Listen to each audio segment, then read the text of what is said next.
Namaste to all of you, and it's really a joy to have all of you here in this platform. Actually, I'm a Ayurvedic practitioner who is working in Maitreyi and trying to help people to get balance of health. So let's take this discussion or this session as a meaning or as a thing for uh, having more knowledge about what is immunity or having more idea about how we can improve our immunity or what is immunity. And after the discussion, if you have any doubts or anything, you can write through the chat, or you can send an email separately if it is important and relevant. Then the topic is Ayurveda and immunity. Here I will be briefing that what is the perspective of immunity in Ayurveda, how Ayurveda see immunity, and also what are the ways which we can keep our immunity, and what are the reasons if our immunity is weak. So this will be the discussion which we are going to do today. In general, classification of management or our immunity or our protocols are basically two in Ayurveda. One is health management and one is disease management.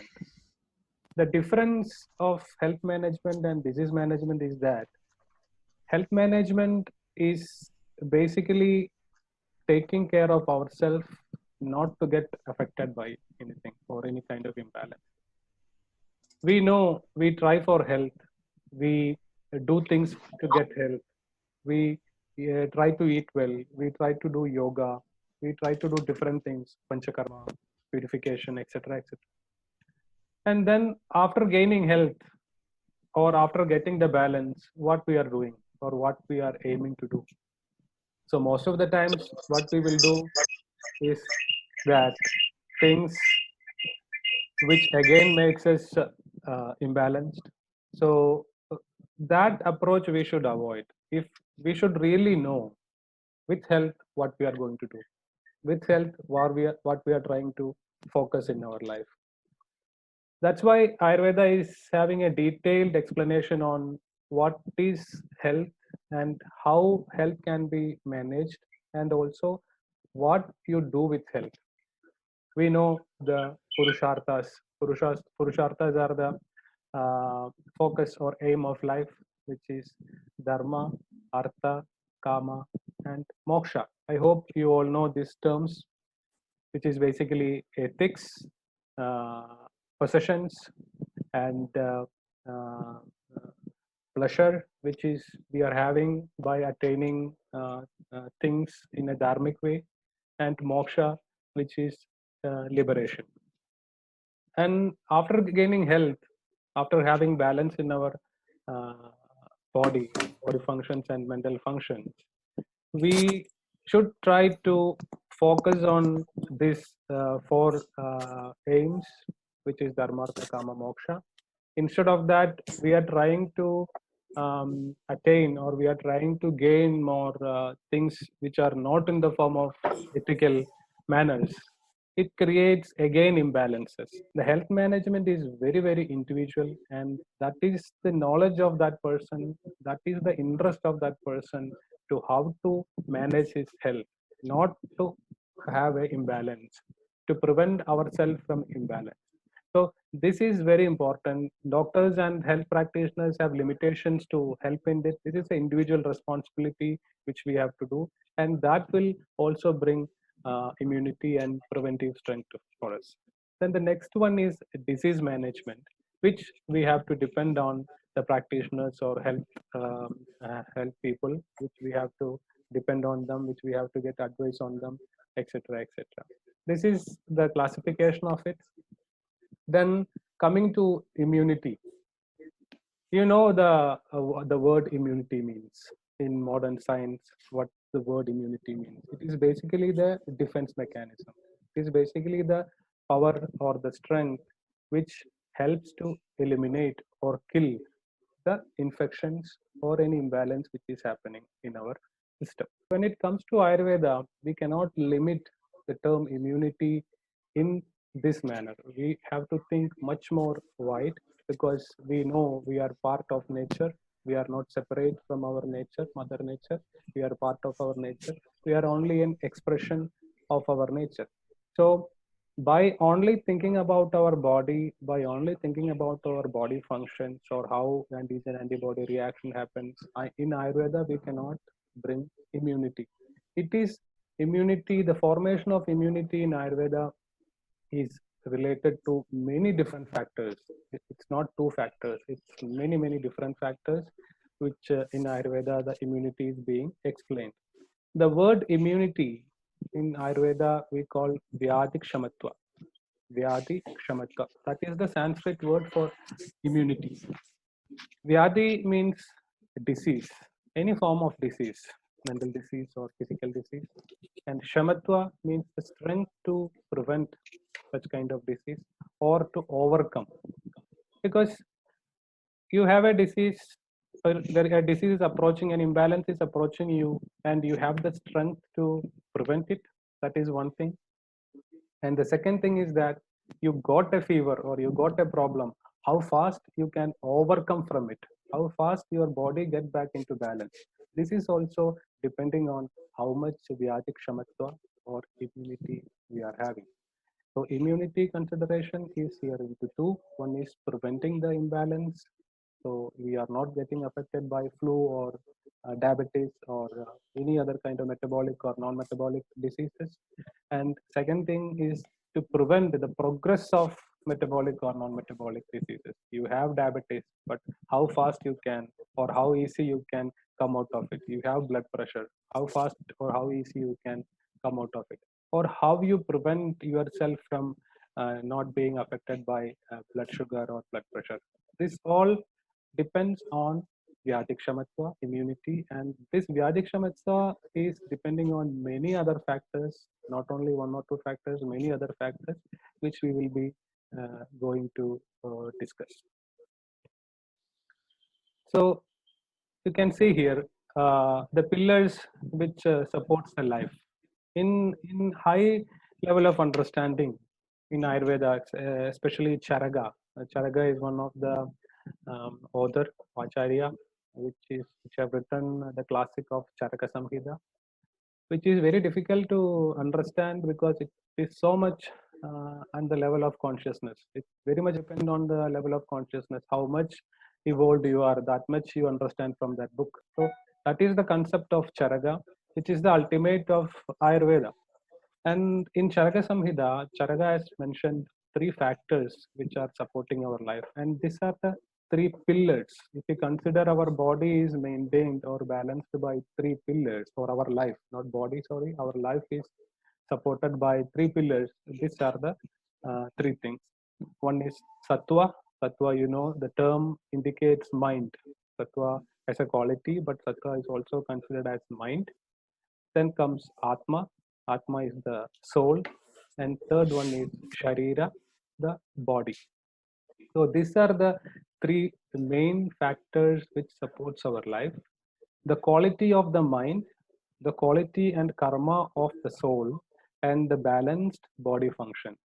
So you have a mind, and how much that mind is sattvic, how much that mind is in balance.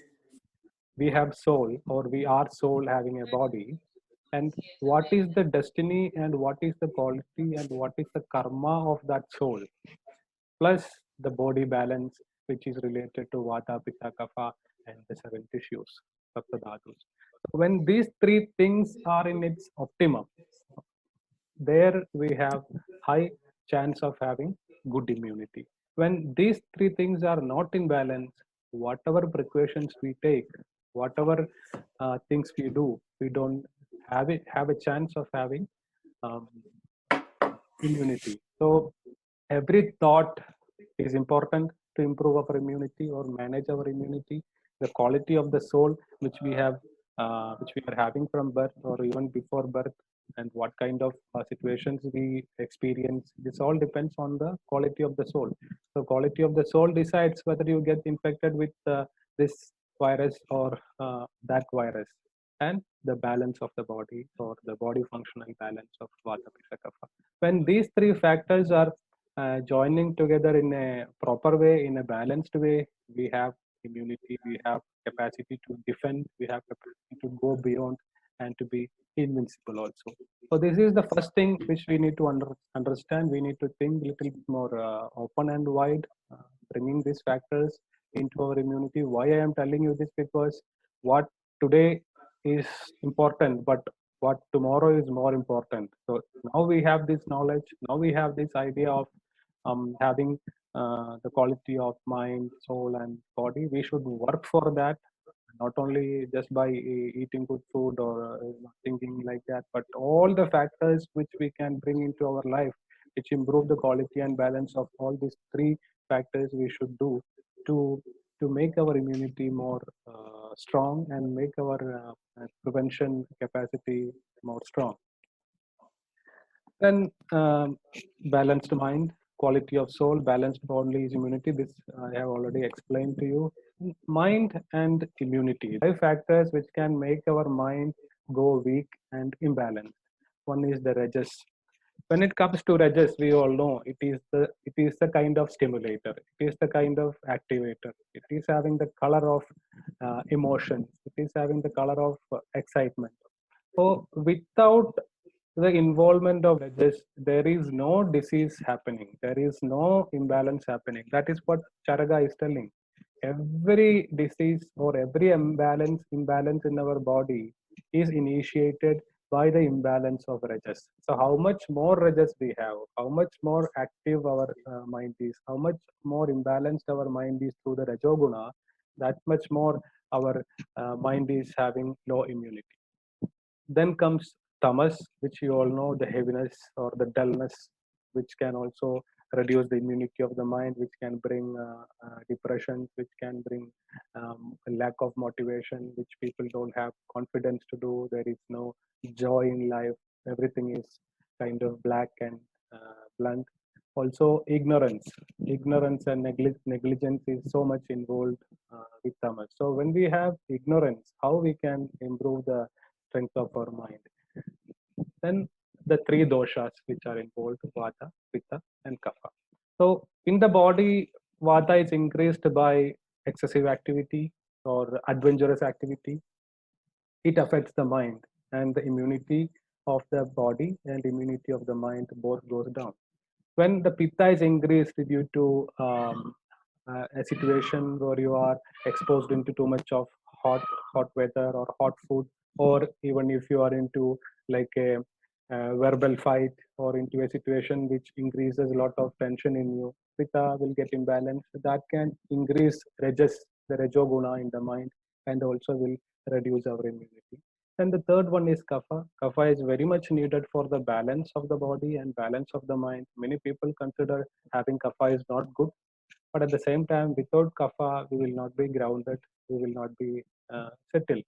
So, having balanced kapha is very important for having balanced mind. And these five factors, the rajas, tamas, vata, pitta, and kapha, how much the quality, how much balance it has in our body, this will definitely affect the balance of our immunity. It has a big role in making our level of immunity good, moderate, or low. So it's not only um, the outer exposure, but also the inner balance of the mind and the three doshas is very much important to keep up our strength of immunity. Then comes soul and immunity. This is very much depending on our karma, because our life, we are born in whatever way we are. It is very much depending on the inspiration of our soul and the destiny or the karma of our soul. The soul get inspired by its own karma to express in the form of human being, or to express in the form of a animal, or to express in the form of something else. So the quality of the karma, which motivates the soul to be manifested in this country, in this house, in this situation, having these parents, and getting exposed to this kind of situation. So the quality of soul should be very good. And how to make the soul quality better? Only by doing good karma. So if we are doing good karma, definitely that qualities will accumulate and we will have a good soul. If we have done bad karmas, the quality of the soul will not be that good, and there we have a chance to have a low immunity and get infections or uh, different kind of imbalances. Then the quality of soul also decides the experience in our life, whether you are getting affected by the virus or you are not getting affected by the virus, or you are affected and not in panic. You are not affected but you are in panic. You are away from your home, or you are at home, or you are missing your people. All these things depending upon the all this experience which we are getting is depending upon the quality of the soul. Then balanced body and immunity. This is very clear to all of you. We all know that if our body is healthy, our body functions are healthy, then we have good immunity. And when it comes to the body, the definition of health, which is explained in Ayurveda, is much more deep and vast than explained in by the WHO or World Health Organization. When you read the definition of health by the World Health Organization, that itself is very deep. When you read that, to say that we are healthy is difficult.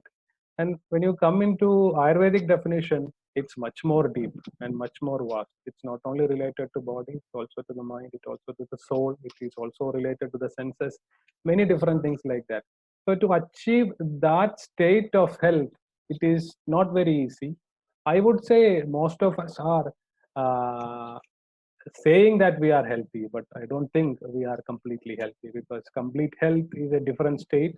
Complete health bring different level of thoughts. Complete health bring different kinds of consciousness. Anyway, three factors coming in here. One is the strength, which we call bala. Bala is most important when it comes to immunity. How much is your strength? What is your strength? Then comes Agni, or fire, which we all know. Fire helps to process things. Fire helps to convert things. Fire helps to transform things. So any ama or any indigestion or anything which is accumulating in the body, which is not body friendly, and rather it is creating any kind of imbalance to our system, is generated by weak fire. And how weak fire happens? It is coming from our bad lifestyle or bad food style or things like that, or seasonal reasons also.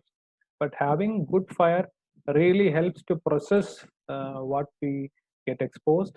And if the fire can process what we get exposed, then we will not get affected by the imbalances. So you can see some people get reactions from mosquito bite or ant bite or things like that. You you have noticed that maybe when you travel in India or when you were in Maitrey or in different places, some people get mosquito bite and they don't have any kind of reaction. And some other people get mosquito bite, they have huge reactions, rashes, and difficulties. What makes the difference? Why some people are getting high reaction and why some people are not getting so much reaction? It is very simple.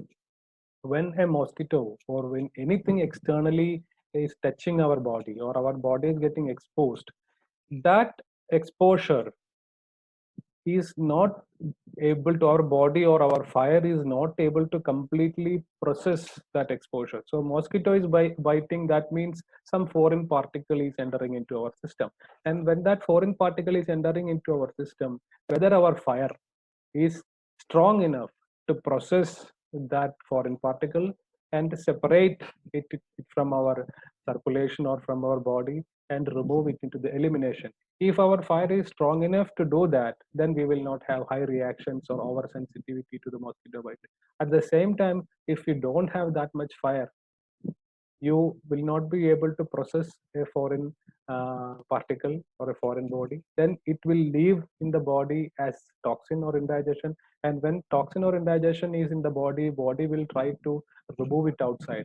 And that time we get reactions. That time we get rashes. That time we get itching. So every response of the body in such case in the form of itching or reaction is that the Agni or the fire was not able to completely process it and make it into body friendly, and that's why body needs to take it out. That you can see in the present scenario also, why people are getting running nose, why people are getting breathing difficulty, why people are getting fever, why people are getting headaches, or whatever. It can be from viral infection, it can be from seasonal flu, it can be from anything. Why we are sneezing? That because there is something which our body cannot process, so it is staying in our system and the body wants to take it out. Why we are having temperature? Temperature is a measure of our body which is trying to cook what is extra or what is foreign in our system. Why we are not able to breathe? We are not able to breathe, or we are having short of breath, because the fire which is supporting our lungs, because we need good amount of fire or heat to support our lungs, that heat or the temperature in the lungs is going down, so the lungs get cold and then we get short of breath or things like that. So all these infectious or non-infectious, whatever diseases or whatever conditions, the response is coming from the indigestion or lack of fire. It is not that everyone is having so much fire so that they can digest everything, they can convert everything. We humans have a certain kind of fire, certain quality of fire, and natural quality of fire. And in human, many people don't have that optimum quality of fire. In such people it will be more, and people who have optimum quality of fire, in such people these expressions or the reaction will be very less. And that is the reason why some people are getting affected and some people are not getting affected, even with the exposure into the same kind of thing. Then comes the third factor, ojas, which also you all are familiar with. Ojas is the accumulated essence. It is the total sum of our health, which we will discuss in the next slides. So first one is bala. Bala is the strength, which I told you. So bala means the capacity to hold, the capacity to defend, the capacity to process, the capacity to overcome, the capacity to kind of transform things, capacity to bear. This all together forms into bala. How much a person get infected or how much a person will suffer from infection, this is depending on our bala. If one is having enough strength, it may be that he will not get infected, or even if he is getting infected, it is that in 2 days or 3 days that infection will get out of the body and it will leave only mild symptoms. In this infectious stage also, you can see the patients are classified into three: mild, moderate, and severe. So the mild means either they are naturally strong or they have strength which is attained from their season. Moderate, they have less strength or less bala than the mild. And severe, severe conditions are the people you can see which are having very less strength. And that is the reason why most of the elderly generation is being affected with this kind of infection, because their bala, their strength is not so much as the youth or the young people. So having natural strength is very important, and not only having the natural strength but also maintaining the natural strength is very important. So it can be classified into three: mild, moderate, and severe condition of diseases, and that is depending upon the strength how much we are having. So, and this can be influenced by birth, like congenital factors, hereditary factors, and also it can be from the acquired and factors like our lifestyle and diet style, etc. So bala is the potential of the constitution. It is very much depend on the potential of the constitution. So for example, what is constitution here? You are born as an elephant and other person is born as a ant. You cannot expect the strength of elephant in the ant, or you cannot expect the strength of ant in the elephant. because it is the nature of the elephant to be more strong. It is the nature of the ant to be less strong compared to the elephant.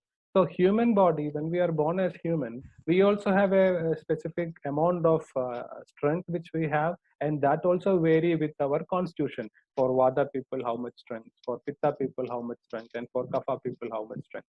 This is very much varying according to many other factors also, hereditary factors and other things. Then capacity of the body tissue to grow. So capacity of the body tissue to grow means growing in balance, not growing rapidly, growing in balance. So how that here means how much we can regenerate. Regeneration is a quality which is very much needed for the body. If something is making degeneration, something is making depletion in our system, to overcome, we need to regenerate. So the regeneration capacity of the body will be very much depending upon the bala which we are having. The strength to withstand hardship, mentally and physically. There is a term called the Sukumara in Sanskrit or in Ayurveda. Sukumara means people who are very tender, people who are very delicate. So you can be physically strong and mentally tender. You can be physically tender and mentally very strong. This is again depending upon the nature of that person. So a person who is tender with mind, it is easy to get mental problems. A person who is tender with body, it is easy to get physical problems. So how much strength we have to withstand? So yes, there is a problem. By hearing the problem, already many people get issues. They start feeling trembling. And some people, they face the problem and they have the problem and they overcome the problem or they withstand the problem. This is very much depending on bala. And prevention of disease, prevention of imbalances. Any disease, degenerative disease, infectious disease, seasonal problems, evolutionary imbalances, any kind of disease, how much it is affecting you, when it is affecting you, and how long it is affecting you, depending upon the bala. Because the seed of the imbalance, it is implanted or it is already in our system from the time of birth. We cannot remove it from our body. It is already in our system, the seed of imbalance. One or the other day, that imbalance, the seed of imbalance will ripe, it will grow, it will become a tree, and it will make our body degenerate. But when it happens, how long the seed will remain as the seed, or when the seed will develop into a plant or into a tree, this is also depending upon our strength. Then bala is assessed by the capacity to do exercise. And here in Ayurveda, exercise means not only physical exercise. We call it as vyayama, that is anything which demands strain. Anything which demands strain is exercise in Ayurveda. You doesn't need to be an athlete. You don't need to run so much. You need to do a lot of hard physical exercise to assess the capacity.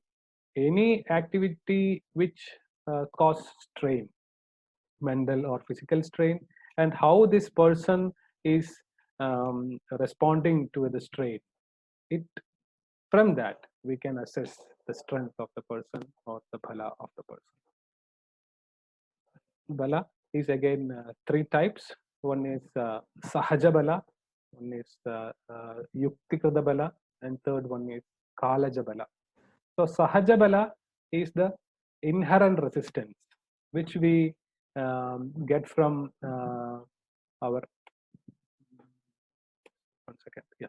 So which we get from our birth, the resistance which we possess from our birth. In this, the quality of father and mother, the quality of the ovum and the sperm is very important. Why I put this point here? Because we don't have immunity. So it is not only our fault, it is also the fault of our parents if you don't have it. And if we have it, it is not only your positive thing, it is also, you have to share that credit with your parents also. What they think about conceiving, what they think about when they need to have a child, what is their idea of having children. This is very important because see the immunity or the strength which is coming from the lifestyle, which is coming from the diet style, we can more easily influence. You can tell from tomorrow, or we can suggest from tomorrow, take lemon juice, take ginger, take orange, eat well, do exercise, bring up your immunity. But the thing which we get from our parents, we cannot easily manipulate it. You have it, or you know you don't have it. This is it. So you are strong, your strength is good from birth or not, because that strength is not easy to manipulate. So people who are having children, or people who are going to have children, this is very important to know what all they should do to have a strong offspring, strong child, and what all measures and precautions they should take, the mentality, the kind of food, the exposure, the meditation, or whatever, which brings up the quality of the sperm and ovum at its maximum, and let it combine together and have a good strength in the offspring also. So the preparatory phase before conceiving, this is very, very important, which is not so much done or seen in the modern world. um, mm, I mean, it's very sad to say, or I don't know, it's what I understood. Many people are having children from having fun. So they just have their fun, and the byproduct is a child. And then they get confused whether I should keep this child or I should abort this child. Already, this kind of ideas. A pregnant mother or a lady who was conceived, and after 1 month or 2 months, this lady is thinking and depressed and upset about it, and confused to abort or not to abort and to continue it, how much it will affect that child, how much it will affect the strength of that child, one should think. Like that also, before conceiving, you do all the nonsense, you eat whatever you want, you do whatever you need, you don't sleep well, you smoke, you drink, you don't do yoga, you don't do meditation, you don't have any idea with Ayurveda, and suddenly you want to have a child and you conceive. So you cannot imagine that I do whatever I want and then the result should be perfect. That is very kind of not ethical. The result of the harvest is very much depend on how we take care or how we plan things. So it is important that we keep our quality always good, so that we can share it with others, especially when we are thinking about children. Pregnancy period is very, very important. Again, the quality of life of the pregnant woman, these are common things, but also things which are forgotten to follow. Whatever food or activities or the mind and the comfort or the atmosphere or all the things which one should take care, should be taken care of during the pregnancy period, because it will help the baby to be more strong from birth, which can in turn help to have a good immunity and good resistance towards different kind of imbalances. You cannot expect a generation which is born without any precaution, without any fundamental measures. Just a generation is born, and that generation to have natural strength. This is very difficult to accept and maintain. Going to gym and having muscles are not doesn't mean bala. It is only physical bala or muscle bala, but the holistic form of bala, the main factor is what is your strength from the birth. Then yuktigrada, which means acquired, and acquired bala, which is coming from the logical living. We have knowledge of living, or if you don't have, we have to gain the knowledge of living. That is why Ayurveda is there. If you don't know, then you learn, and after learning, you apply it in your life. The logical living of ourselves will create acquired immunity or acquired bala. So in this logical living, everything will come in. Whatever we can do, whatever we can maintain, whatever we can achieve in a healthy way, it all comes in the logical living. Understanding what is your nature, understanding what is your imbalance, understanding where you are living, understanding what you are eating, or understanding what you should eat, or when you should sleep, how much exercise you should do, how much you should fast, whether you should eat raw food or cooked food, or whatever. Any decision which we are going to make should be logical. It should not be that we are following someone. So somebody is, my friends are drinking, I am going and drinking. My friends are smoking, I am going and smoking. My friends are going to gym, so I am also going to gym. It should not be, because we all are individual. We all are in separate individuals, and we have our individual combinations. And that knowledge and that logical living only can keep our balance strong, our bala strong, and prevent us from different imbalances. Living with Ayurveda principles is the easy way and the best way to acquire strength and immunity. Following the daily routine, that daily routine also has to be followed according to the prakriti of the person, according to the particular form of that person. Daily routine is not same for everyone. What time to sleep, what time to get up, this all varies according to person to person. Then following food routine, what to eat, when to eat, how much to eat. Actually, this is really funny also, because food is not so much respected. You know, food in Ayurveda, in Veda, food is considered as God. Food is worshipped as God. Food is being served in the form of a God consciousness. So when we eat something, the quality of that is entering into our body, and the quality of that is entering into our mind, and the quality of that is entering into our consciousness. So it is our choice whether we should have a chili consciousness, or whether we should have a milk consciousness, whether we should have honey consciousness, or whether we should have ghee consciousness, or whatever. So selecting the food is not only should not be depending only on our tongue and our sense, but also with the logics. What is this food going to do in my body, and how it helps me to evolve? Food is helpful to have a good evolution and ascending evolution. So that also we need to consider when we go.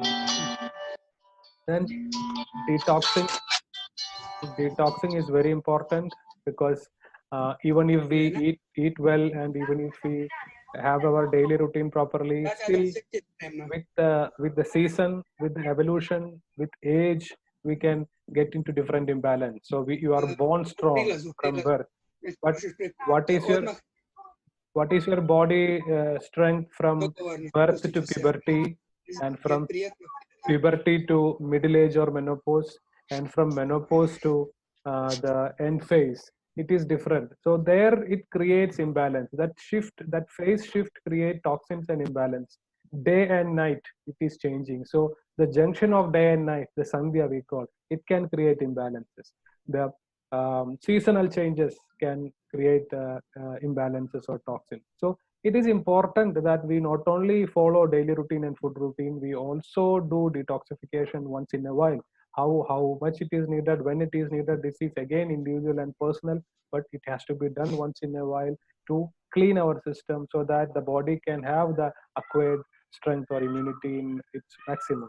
For that, Rasayanas, rejuvenatives, and Vajigarnas, aphrodisiacs, is very important. So, living, so see, like it is more difficult to maintain health than cure a disease. Curing a disease is very difficult. I don't have any doubt about that, because I have experience in that. It is very difficult to do, but at the same time, it's more difficult to maintain health. How to make sure that a person is not getting affected by any of the imbalance? It's very, very difficult. But this can be managed, or this can be done through rejuvenatives and aphrodisiacs. So rejuvenatives are herbs which brings up the quality of regeneration in our body. This brings down the speed of degeneration in the body, and that is definitely should be applied in our life to improve our strength through acquired immunity.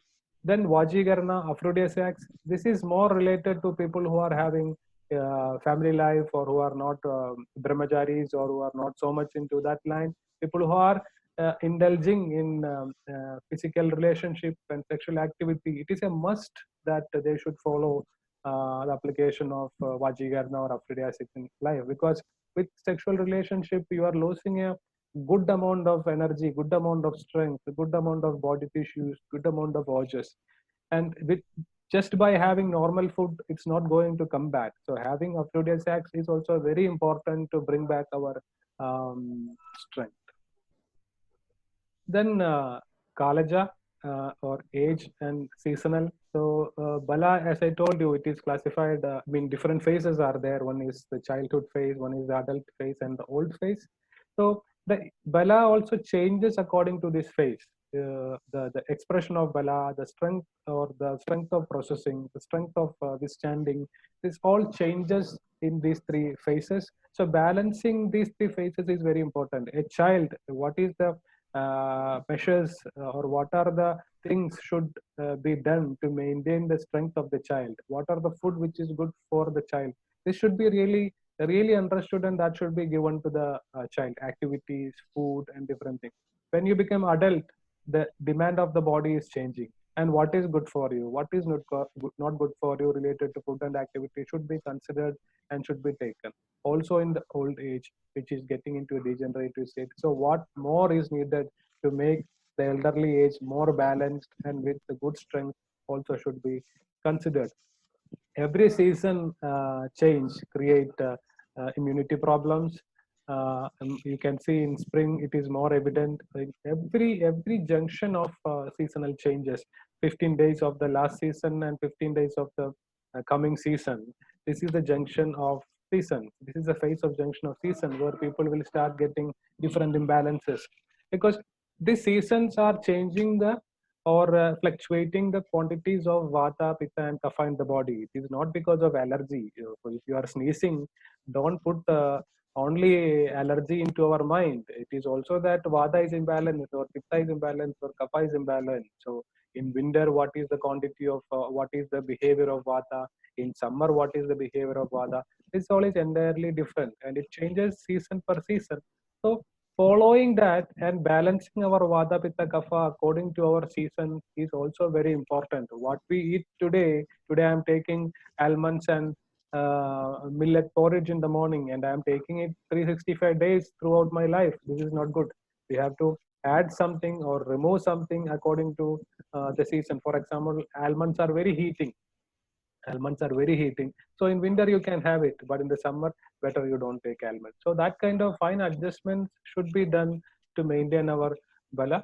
It is like if it is a hot period, you don't use so much of hot things. If it is cold period, you don't use so much of cold things. That kind of logical adjustments we have to do. Then comes ojas. So ojas is a what we say source of immunity. Ojas is kind of a supply, a stockroom of immunity or our strength. It very much depends on how much ojas we have. Because if we have strong ojas, that make us really strong and having a good defense mechanism. And when our ojas is down, that makes us more prone to different kind of imbalances. And ojas is not something which is easy to get by taking one tablet or by taking a, immunity booster or just having that or this. Ojas is not going to build up. Ojas is a result of total balance of the body. Ojas is the result of the essence, the accumulated good essence of all the seven tissues. You know the seven tissues: rasa, rekta, mamsa, meda, asti, majja, shukra. These are the seven tissues. When these seven tissues are in good quality and also in good quantity, and you are maintaining these seven tissues in good quality and good quantity, there forms a essence of it, and that essence is ojas, and that ojas or that form of ojas will support our immunity. So if your blood picture is down or your muscle picture is down or your hormonal picture is down, then we are not going to have proper ojas, or then we are not having enough ojas which can prevent us from different imbalances. It is like a wall protecting our fort. It is really like a wall, which is our defense mechanism. And whatever things we can do to improve our ojas, it can be thought, it can be action, it can be anything which can improve our ojas, we should do, because this is the most vital thing which comes when into defending different kind of infections or imbalances. How ojas is formed? Ojas is formed like this. It is explained in Ayurveda like this, like how honey is formed from the flower. How honey is forming from the flower, same like the ojas is formed from the body. It is formed from our body tissues, the essence of the body tissues, the best part or the best qualities of our body tissues. So eat well, you digest well, then that food become into body tissues, and that best part of the body tissues become the ojas. And this is also received from the mother during the intrauterine life. So earlier I mentioned how much important is conceiving, how much important is pregnancy, because the mother's health is so much supporting the child health, you know it. And definitely in the 8th month of pregnancy or conceiving, the 8th month of conceiving, the ojas will start moving from the mother to the child. So how much quality of body tissues or quantity of body tissues mother is having, that will be supplied to the child also. So if the mother is healthy, she can give good ojas. If mother is not healthy, she won't be able to give good ojas. So that part also need to be considered when we discuss about ojas. And what are the functions of ojas? Basically defense, basically giving the complexion and giving you a radiance, giving you a charm, giving you a extra skill or extra power, or a thing which makes you feel look like or feel like that you are not vulnerable.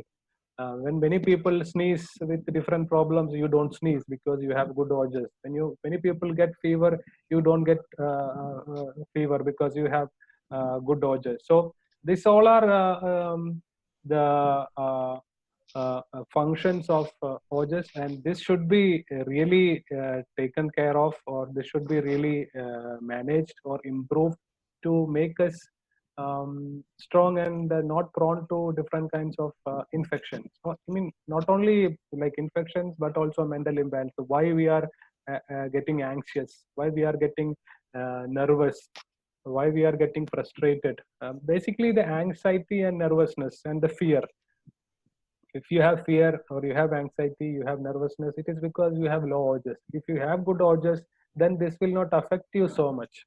And we can say when the body tissues are low, the ojas is low, and when the ojas is low, the fear and anxiety and things will be more in the system. So keeping the ojas is very important to keep the strength of mind and body, because you know, or we know that fear is one of the most thing which creates imbalances, because you have fear, then you have worse condition. To overcome fear, to come out of fear is very difficult, and that's what now we are seeing all over the world. It's a panic and the fear which creates more effect, more than the virus, I feel, because the depression or the mind fluctuation which happens to the people, I don't know how we can overcome it globally. It's definitely a topic to be discussed and taken care of. There are two kinds of ojas. One is called the para ojas and one is called apara ojas. So para ojas means what is ojas situating in the heart, and the quantity of it is 8 drops. In a living body, in a functional body, there will be 8 drops of ojas, uh, which is in the heart, and this is the most vital element of life. If we are I mean, dying, or that happens to a person, that means this drop is lost, or the quantity and the quality of that drop is lost. When the quality of that goes down, we are approaching death. So the lifespan, whether living 80 years, 100 years, 120 years, 50 years, this all depends upon the quantity and quality of this order situating in our heart. And this is to keep that, to maintain that and to support that, it needs a good effort to uh, do to maintain this. Then comes apara ojas, which is the ojas, or which is the strength or total quality of the body tissues which is circulating all over the body, and it is the immunity of the body. So no, even non-metabolic problems or metabolic problems, for example, diabetes, or you are getting osteoporosis, or degeneration of your bone, or white discharge, or you get frequent flu. It's always depending on how much strong is your apara ojas or a kind of ojas. So if you are getting infected by virus, that means you don't have upper ojas which is strong. When if that ojas is strong, even if you get exposed into that, you will not get affected by that infection. You will not have symptoms or such kind of response from that infection. If you don't have that ojas so strong due to worry, due to irregular lifestyle, or due to many other reasons or seasonal changes, this or just won't be strong, and this will create chances for the body to get infected or things like that. Even diabetes, diabetes is a problem which get into our body when the ojas is very low. For people who are strong ojas, you might have seen some people what they eat, how much they eat, and what they do. Still, they don't have diabetes or different kind of problems. It depends upon the upper ojas. And when the upper ojas is decreasing, the ama increase in the body. When upper ojas is declining, the ama is accumulating in the body. The more ama we have, the less ojas we have. The more ojas we have, the less ama we have. Accumulation of ama will make the quality and the quantity of the ojas go down. So whatever possible way we can remove ama from our system, we should do to keep the strength of the ojas. And the symptoms of ojas imbalance, or when the ojas is declining, obviously discharge from the body. So it can be flu, it can be running nose, it can be any kind of discharges, excess happening, it can be bleeding, it can be white discharge, it can be anything. It shows indicates that the ojas is going down. Dysfunction of organ, so heart or lungs or intestine or any kind of organ, that shows that the ojas is going down. Fatigue, chronic fatigue, which is not recovering from even from the rest, mentally or physically. This also shows the ojas is very down. The lack of efficiency and coherence. You have the wish to do, but you miss the efficiency. You had the efficiency before, you had the potential before, but now you don't have to do it. You are missing that. That means your urges is going on. A very good example here is in this situation is burnout. In burnout, you can see most of the people who are having burnout is that before having burnout, they must be doing their job fantastic, or they will be fully efficient and able to do things and very, very good in doing things. But it exceeds their limit, which decreases the amount of urges, and then they start losing their capacity and efficiency. Then skin color fading, too much of sleep, delusion, fainting, and disturbed mind. Or just create a lack of urges creates fear, nervousness, and mind will be always disturbed and emotionally affected. So health and urges, when the dosha is balanced, when the Agni is balanced, when Dhadus are balanced, and when the Mala, the elimination, if our sweat, our urine, our stools, when these all are happening in a balanced form, we have health. And when we have health, we have urges. So next thing which is important to have few things I am explaining here, which is important to have or to keep our immunity. One is knowledge. Knowledge is very important. See, most of us are suffering because we don't have a proper knowledge about this thing. We are just following what people are telling, and I don't know even the people who are leading, they have enough knowledge. We all have doubt.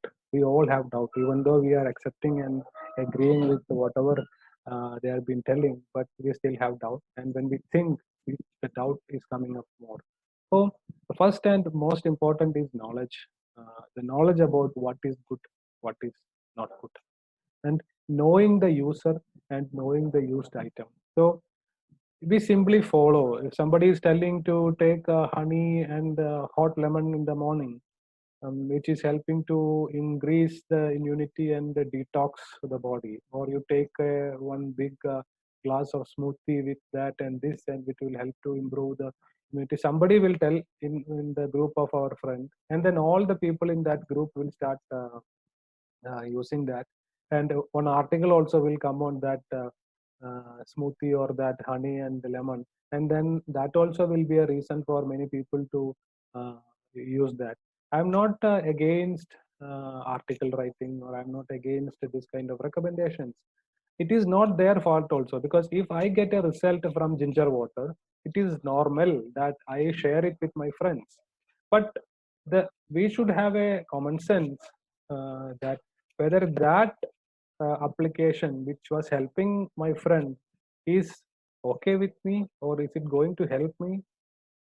The only thing which we need to understand there is, am I the same like my friend, or I have some difference? My cold is the same like her cold, or my problem is different from her problem. If the problem is different, the person is different, then the solution is also different. So we need to know who is the user, and we need to know what is being used. This will definitely improve the immunity. It is not only in relation to medicine, but also in relation to food. What is good for me, what is not good for me, this is very important. And also knowledge removes confusion. Many times we have the answer, but we don't really are strong about it. We are confused. That confusion also comes from the clarity, and that clarity of happens only when we have a strong base of knowledge. So why and how knowledge happens, talking about knowledge is one thing, and how it happens, it only happens with learning of natural science. Whatever you find natural, whatever you find authentic, whatever you have a personal connection, that one should learn. And from that we have knowledge. And the knowledge can be only believed when there is an experience. Experience is the key to believe the knowledge. Knowledge is one thing, applying the knowledge is something, and having experience of application of that knowledge is also another thing. So but the base of it all is the knowledge. To know what is good for me, this is very important. To know what is good for me. In many time, before we buy something, before we do something, we don't ask this question to ourselves. We just buy that because someone told me or someone is having it. Whether it is good for me or not good for me, this is not much being thought about. So this idea of that is good for me or not should be really considered. Then the next factor to improve the immunity is satmyam, or suitability. So this is a very important factor and not much considered in the modern world. So we need to understand what is a suitable activity for me and what is a suitable food for me. So suitable activity, suitability here, the definition is whatever is body friendly, whatever is having a good effect in the body, that nothing is left undigested, there is no trace of imbalances because you are using that. Such kind of things are suitable, and that functioning we call suitability. So we drink anything, it is going inside the body and it is helping us to grow. It is helping to us to grow in a positive way, but not leaving any imbalance or negativity in the system. That is suitability. The suitable activities, so whatever we are doing, it should be helping us to be positive and to evolve more. So holding something is suitable, then you hold it. If letting it go is suitable for you, your mind and your body, then one should let it go. So here, many times we will hold into things which we should let it go, and many times we will let it go things which we should hold. So this also we need to rethink and consider what is the kind of suitable activity which I should do. Maybe it in the form of exercise, or in the form of learning, or in the form of job or anything. What is the suitable activity which is bringing me into a balanced stage, which is bringing prosperity into me, which is not bringing me into confusion, which is not bringing me into instability? That things are suitable activity, not just copy and pasting. Then suitable food. What is suitable for you, milk or alcohol? So most of the people are not intolerant to alcohol, but they are intolerant to milk. It's very strange, and it is very sad also for me to see that when you tell milk, the face is almost negative, and no, no, milk is not good because it is intolerant, and milk has that, milk has that. But the same people don't have any problem to drink alcohol. So suitable food. You drink milk, what it is going to do in your body? The milk is helping to grow. Milk is helping to balance my vata pitta and increase my kapha. You need that. Or alcohol. It is increasing my vata, increasing my pitta, and reducing my kapha. You need that mentally and physically. So what is having a suitable effect through our food? That is the suitable food. This also should be considered and followed in our life, which will help us to improve the bala, immunity, and the strength. Also the urges. Then evolutionary changes. accepting evolutionary changes and do the needed. That is also many times we don't do.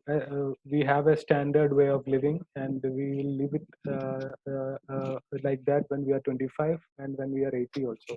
There is no, we are not ready for that kind of changes regarding the activity. I did um, 15 hours of work every day at the age of 30. So now I am 60. Why I'm not able to do like that? Depression comes, frustration comes. I was going to do that. I was doing that much of thing, and now I am not able to do that. All these differences we should be ready to accept, and it is not that this is better than that. It is only that what context you are, what situation you are. In that context, in that situation, you should be the optimum. For having that optimum, we should be ready to accept the evolutionary changes, and not only accepting the evolutionary changes, we do according to the needed. In many females, I have noticed that when they get into their menopause, 45, 50, 55, they feel terrible. Basically, they don't have much problems, but they feel terrible. Why they feel terrible? For many of them, I have realized that because they don't express it, but they feel that their beauty is going down. Simply their beauty is going down, their charm is going down. Actually, their charm is not going down. Their charm is getting more from their maturity and from their experience. That should be the way which we need to think at that age. Instead of that, we are thinking about how to become 25 again, which is not possible, and that creates imbalances. So every natural evolution, natural changes, we need to accept and live accordingly, do accordingly, have food accordingly, have medicines or preparations accordingly is very important. This will boost our immunity, like hormone, let's say hormone menopausal or andropausal hormonal deficiency, which happens for men and women.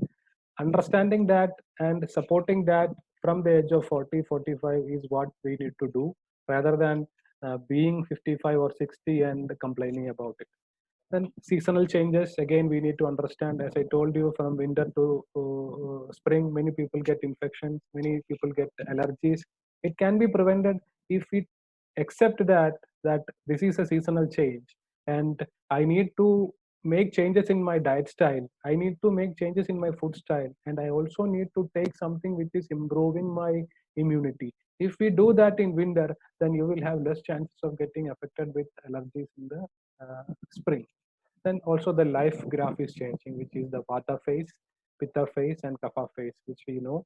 Kapha phase is the time from birth to puberty, and from puberty to menopause is mostly Pitta phase, and from andropause or menopause to the elderly age is the Vata phase. So we cannot expect Vata phase to be the Kapha phase or Pitta phase to be the Kapha phase. It will be the same phase, accept it and live according to that, because accepting that and being content about it and living in a balance is very important, and that can bring a lot of forces and strength in our system. So how, then coming to this, how to improve immunity, this following ayurvedic principles, whatever we have explained and much more, and following yoga, meditation, because meditation is part of yoga. I just so yoga is very important. The regular practice of yoga is very, very important, and it not only should not be limited only to asanas, but every moment we live, every time we have, every single thought we have, every action we are going to do, consider the principles of yoga in that, because yoga is something which is suitable for our body, which I have told, suitability. Yoga is not going to following yoga is not going to leave any indigestion or trace of imbalance in our system if it is done properly. So apply yogic philosophy and yogic principles in our life, in everything and every act and every thought which we are having. Then following dharma. Dharma is the ethics, dharma is the duty, and dharma is the virtue which one should have. That we have it inside, but we don't do it. So we keep it inside. Oh, we are a human being, and we are highly evolved people, and we have much better qualities, and we have a um, special task in our life. That's why we are human beings. This all we know theoretically, but more and more we should remind it, and more we should apply it into our life is very important, because as I mailed you, dharmo rakshati rakshidaha. It is very clear in the Vedas. Whoever is protecting dharma, whoever is maintaining dharma, dharma will protect you. So making somebody suffer intentionally, or killing something, or hurting someone, or making imbalance in the nature, this is not dharma. Keeping the balance, keeping the natural balance, keeping the natural flow, and flowing with it is dharma. So when we flow with it, it will protect us. When we don't flow with it, if we are against that flow, it will not protect us. In It can be interpreted in any way, any form. It can be compassion, it can be mercy, it can be kindness, it can be cooperation, it can be anything. So following all these things in the form of dharma is very important to keep our immunity high.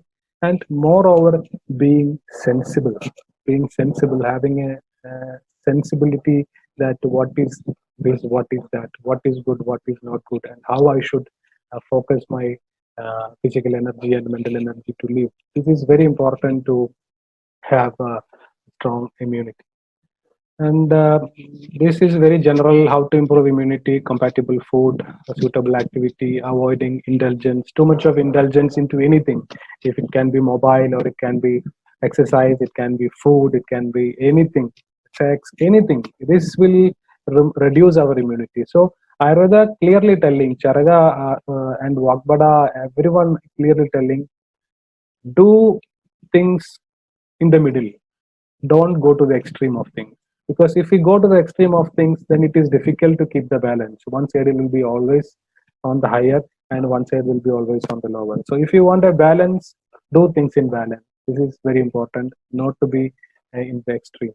Tolerance is very important. Following the science, following the Vedas, following the Shastras is very important. And rejuvenatives and up-to-date sex we already explained. Rasayana, the science of rejuvenation, because this is very important in bringing up the immunity and the strength.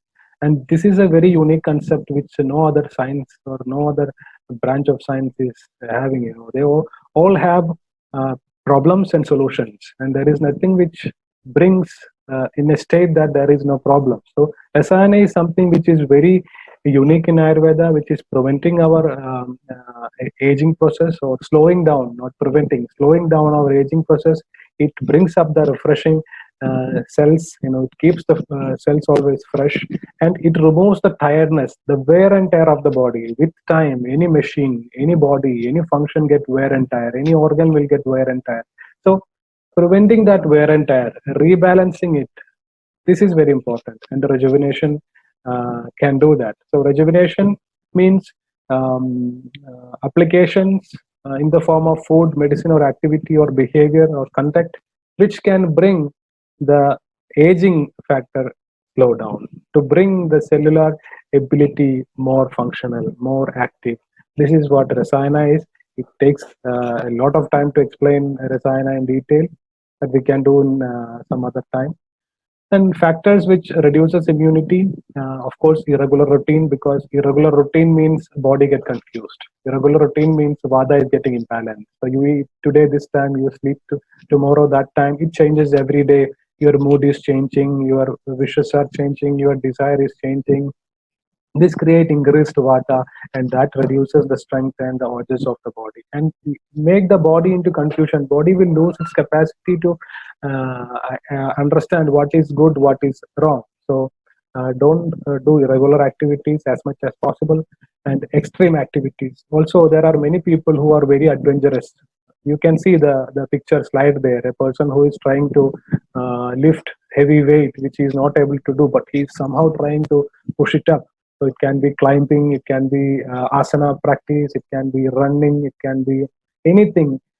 Understand yourself, how much you can do, and don't exceed that limit. Don't be too much adventurous, because being adventurous doesn't mean that you are intelligent, and it also doesn't show that you are a brave person.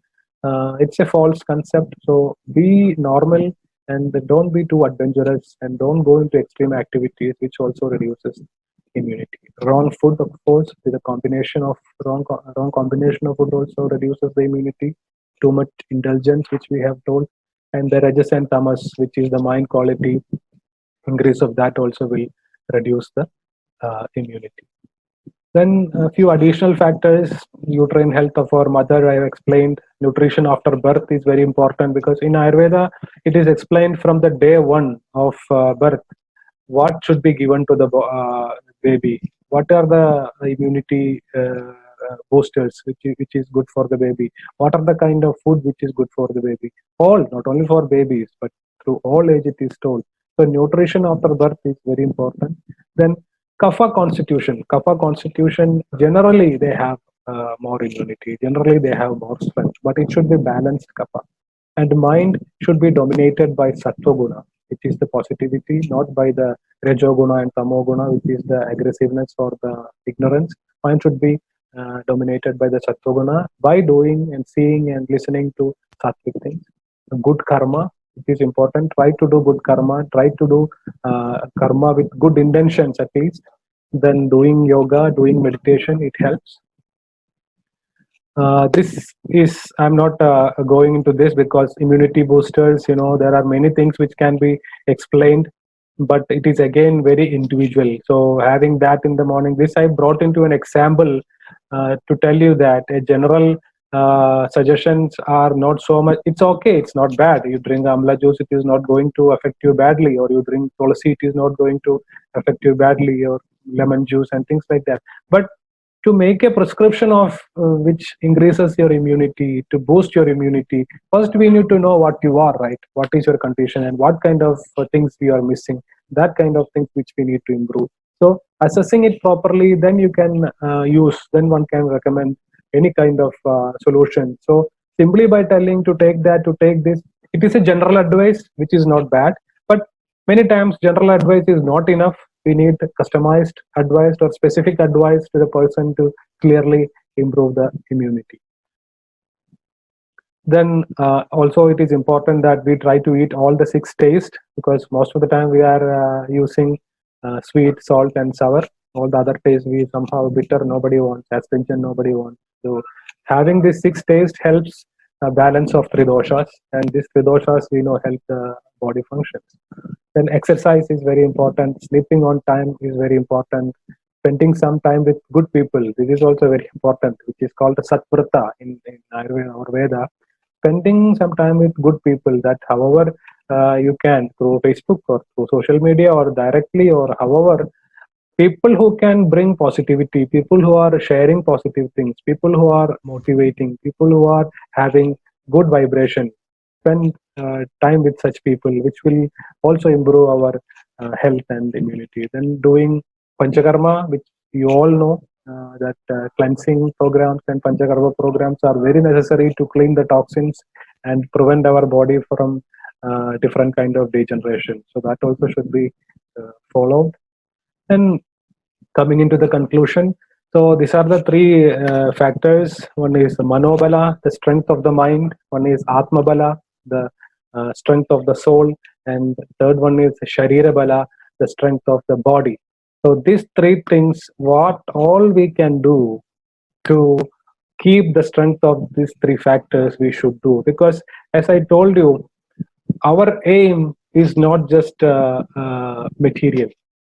It is not limited. We, of course, we need the material side also, but material side should be following our spiritual side. We should not simply focusing only on the material side and lose our strength of mind and strength of soul and strength of the body.